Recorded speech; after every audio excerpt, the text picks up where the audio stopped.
একটু আগেই আমরা আমাদের প্রক্টোরিয়াল টিমের সাথে আলোচনায় কথা হয়েছে, ওনারা আমাদের সাথে আলোচনা করেছেন এবং ওনারা আমাদেরকে বলছেন ওনাদের সাথে নিঃশর্তভাবে আলোচনায় বসতে। আমরা আসলে আন্দোলনটা দীর্ঘায়িত করতে চাচ্ছি না, একটা সুষ্ঠু সমাধানের দিকে নিয়ে যেতে চাচ্ছি। সেজন্য আমরা এই আন্দোলনের সমাধানার্থে আমরা নিঃশর্তভাবে ওনাদের সাথে আলোচনায় বসতে আমরা রাজি হয়েছি এবং ওনারা যেটা বলছেন আলোচনার সময় থেকে, আলোচনায় যখন শুরু হবে তখন থেকে আসলে এই যে রেলপথ আমরা অবরোধ করেছি সেটা তুলে নিতে বা প্রত্যাহার করার জন্য, এবং আমরা স্পষ্টভাবে বলেছি আলোচনার যখন টাইম দেওয়া হবে ঠিক সেই সময় থেকে আমরা রেলপথ অবরোধ আমরা এই কর্মসূচি প্রত্যাহার করব।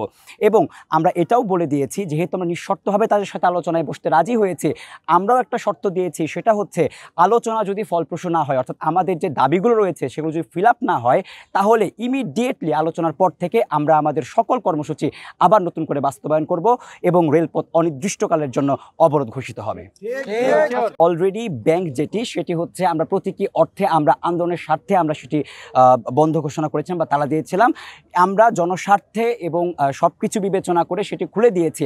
আমাদের শিক্ষকরা প্রক্টোরিয়ালটি আমাদের সাথে যোগাযোগ করেছিলেন, বলেছিলেন এটা খুলে দেওয়ার জন্য, এবং আমরা তাদের সম্মানার্থে, বিশ্ববিদ্যালয়ের সম্মানার্থে সব কিছু বিবেচনা করে আমরা আমাদের ব্যাংক যেই জিনিসগুলো সেগুলো আমরা খুলে দিয়েছি, কিন্তু কোষাধ্যক্ষ যেটি রয়েছে সেটি এখনও তালা বন্ধ অবস্থায় রয়েছে।